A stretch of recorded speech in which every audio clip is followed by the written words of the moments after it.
Okay, so today we're going to talk about the power of vulnerability, and it's actually a lot cooler than it sounds. We think that we're all so unique, and so we don't want to put ourselves over the line, go outside the tribe in any given environment. And so it makes everybody kind of dull. It makes people pretty boring. Like, if you ever talked to somebody and just had a really boring conversation, well, it was probably becoming because it's not because the person doesn't have interesting things happening.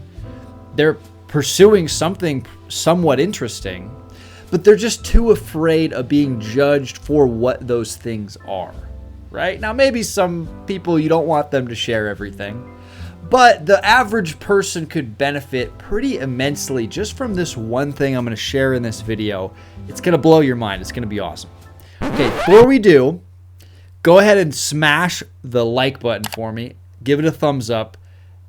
I am going to share with you, if you do that, a picture of me with long hair when I was a nerd in high school, what I looked like. I will share this with you. It's pure gold. There's only 2 that exist in the world. I will share it with you if you thumbs up the button right now for me. All right. Assuming that you did that and you're not cheating, thank you. Now, there you go. All right. All right. Enough of that. All right. So, look, vulnerability is very important. To me, it's not something that you want to use as a tactic, right? Like the main thing I have to get across, because some people will watch this and they'll watch it and they'll be like, oh, vulnerability tactic, let's go. I could communicate over 9,000 now. Perfect.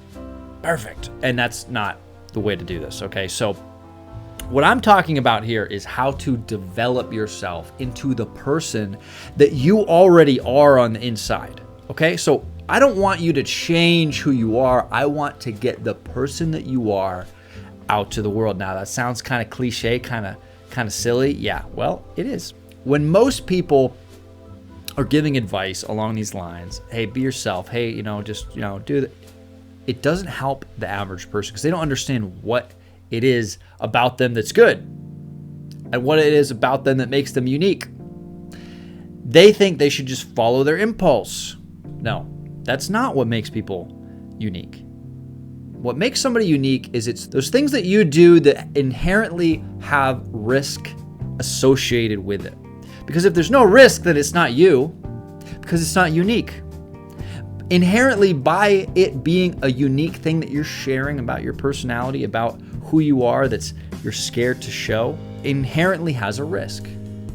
Because anything that's unique is not part of the tribe. It's not part of something that everybody agrees on. It's not something that everybody's on the same page with. So when you put it out there, you have a risk. Somebody could not like it. Somebody's going to disagree. I don't like when you do that. Think about it like this. When you're talking to your best friend, how does that conversation go? What would you share with your best friend? That's the person that you actually are, that you're allowing yourself to be. When you're not around them, you start to put up a front, start to put up a face. You now have a wall in between you and everybody else out there. And you're either going to play a role in life, like the person buying an item at a store, the customer. You're going to play a role within a company. I'm the sales manager. Or you're going to play a role in your family. I'm the brother. I'm the dad. I'm the mother. And that is now going to be the translation software, so to speak, that you're using to communicate within that context. And so the beautiful thing about harnessing the power of vulnerability is that you transcend these mediums. And so what do I mean by that? I mean that you stop thinking about yourself in the context of judgment. You stop thinking about others and judging them based on the roles that they're playing. It manifests itself in the world with somebody having like a boring conversation. It manifests itself in the world where you don't have enjoyment in your life because you're constrained. It took me forever to realize this. I was going about it all wrong. I was a people pleaser, meaning that I was focused on how can I just get everybody to like me? Like, I just want everybody to like me. I don't care about my own value system. And so I would focus on how to get positive reactions from people, positive interactions. And ultimately, that's surface layer. There's no depth there. So nobody loves you. Nobody probably hates you too much, unless you're just saying yes, yes, yes, yes. And then some people just like, dude, come on. You're not your own person. You're a nice guy. You're a nice girl. And for me, I didn't realize that this was something I could break out of, that I was even doing. I was unconsciously doing this. I was unconsciously playing a role, playing safe. Think about your day. Think about the things you didn't do very well. And think about how you could make them funny. And there's a certain amount of just realness that comes with that. It kind of tells a truthful scenario about what your actual day was like, your actual life is like right now. And if you kind of not take that too seriously and let it out there, it's unique. It's unique to you. It's your life. That's what you're doing. Somebody else might think it's funny. Somebody else might relate. Either way, you're not putting on a front. You're not putting on a shield. You're not trying to push people away indirectly. You're not trying to put the glass in front of people. It's reciprocity. People respect that. They like that. They appreciate that because it's so rare. Who does that? Nobody. Everybody's boring. Why is everybody boring? Because they're not doing this.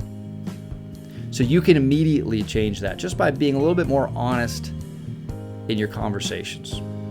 Say that thing you're embarrassed to say. When you have a thought where you're holding it back and you're like, I don't know about that, try saying it. See what happens. Maybe it's wrong. Maybe you shouldn't say it again. But goddamn it, give it a go. Because life's too short. You're going to die. Then what's going to happen? We got real morbid real quick, right? You're going to die. Then what's going to happen? Well, you're going to have lived a life where you had a front and you were not honest with yourself and you weren't honest with other people. What happens with that? If you read Brad Bland's Radical Honesty, people basically start to split. So it's who they are and who they think they are, and it starts to split. And they're not able to be honest with themselves or others. And it creates a massive schism in their life. It creates a massive divide and enormous amounts of stress. Okay, so read that book if you want to know more about that. It's very, very good. He was a psychologist, I think, for like 60 years. And he said the number one thing that he saw was people kind of just lying. Not even meaning to, but just not really giving the whole truth. And that slowly tore them apart until they kind of went crazy. And that was the number one reason that people were unhappy and not having a good life, right? So if you like this video, I hope you did. I hope you liked the video. Please subscribe. Give me a sub. I'm real close to 500. So close. And I would really appreciate it. There's going to be more videos like this to come. This is the beginning of scratching the surface. I hope this was useful. Throw me a comment. Are you going to be able to utilize this? What's your strategy? In the Christmas gathering, you're just going to go, tell mom all the stuff that you're bottling up inside. What's the plan? Let me know in the comments. I'd be excited to hear that. I hope this helped, and I'll talk to you guys soon. Thank you so much.